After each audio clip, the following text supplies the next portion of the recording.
नमस्कार मित्रांनो, मी तुकाराम सुरनर जे आर आणि योजना या यूट्यूब चॅनलमध्ये आपल्या सर्वांचं स्वागत आहे.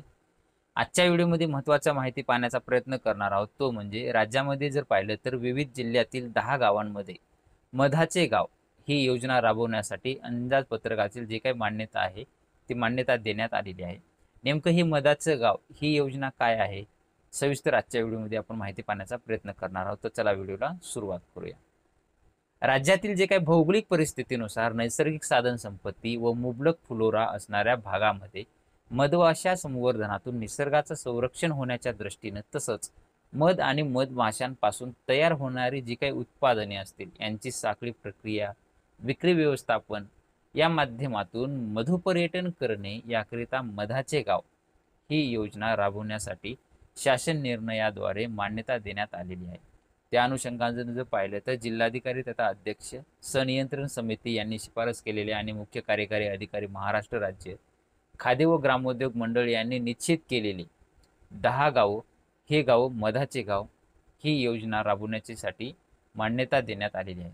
महाराष्ट्र राज्य खादी व ग्रामोद्योग मंडळ यांनी जाहीर केलेले जे काही 10 गाव असतील तर त्याच्यामध्ये 1 नंबरचं जर गाव पाहिलं तर घोलवड तालुका डहाणू जिल्हा पालघर, 2 नंबर भंडारवाडी तालुका किनवट जिल्हा नांदेड, 3 नंबर बोरझर तालुका नवापूर जिल्हा नंदुरबार, 4 नंबर जर पाहिलं तर काकडदाभा तालुका औंढा नागनाथ जिल्हा हिंगोली, 5 नंबरचं गाव आहे चाकोरे तालुका आहे त्र्यंबकेश्वर जिल्हा आहे नाशिक, 6 नंबरचं गाव आहे उडदावणे तालुका आहे अकोले जिल्हा आहे अहिल्यानगर, 7 नंबरचं जर गाव पाहिलं तर 7 नंबरचं गाव आहे सेलमोहा तालुका गंगाखेड जिल्हा परभणी, 8 नंबरचं गाव आहे सिंदी विहीर तालुका कारंजा जिल्हा वर्धा, 9 नंबरचं गाव आहे सालोसी तालुका महाबळेश्वर जिल्हा सातारा आणि 10 नंबरचं गाव आहे आमझरी तालुका अमरावती जिल्हा अमरावती.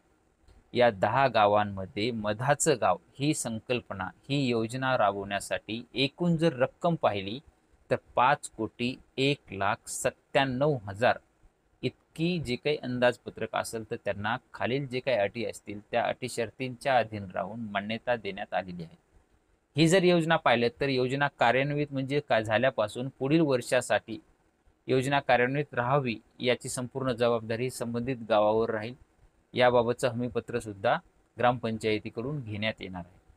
ज्या गावामध्ये शासनाने मंजूर केलेले निधीपेक्षा जास्त खर्चाची आवश्यकता भासेल तो खर्च अन्य योजनेच्या असलेल्या निधीमधून उपलब्ध करून देण्याची मुभा सुद्धा जिल्हाधिकाऱ्यांना असणार आहे. सदर निधी जर पाहिला तर खर्च करताना शासनाच्या प्रचलित नियमांचं पालन करणं हे सुद्धा त्यांना गरजेचं आहे.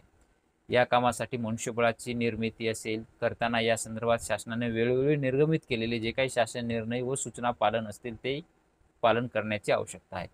तसंच आवश्यक असलेली खरेदी करताना व सेवा प्राप्त करून घेताना या विभागाचे जर पाहिलं तर 1 डिसेंबर 2016च्या शासन निर्णयाद्वारे निर्गमित शासकीय विभागाद्वारे करायच्या कार्यालयाची खरेदी पद्धतीची जे काही असेल ते कार्यपद्धती त्याची नियम पुस्तके सुद्धा तरतुदीचं त्याचं सुद्धा पालन करणं गरजेचं आहे. तसेच इमारत दुरुस्ती असेल किंवा तत्सम कामांना रितसर सक्षम प्राधिकाऱ्यांकडून तांत्रिक व प्रशासकीय मान्यता घेण्यात यावी लागणार आहे. प्रस्तावित खर्च प्रस्तावाबाबत बाबीवर होईल इतर दक्षता त्यांच्यासाठी घेण्याची आवश्यकता आहे आणि सदर खर्चाचं जे काही उपयोग प्रमाणपत्र असेल ते विहित वेळेमध्ये शासनास सादर करावं लागणार आहे.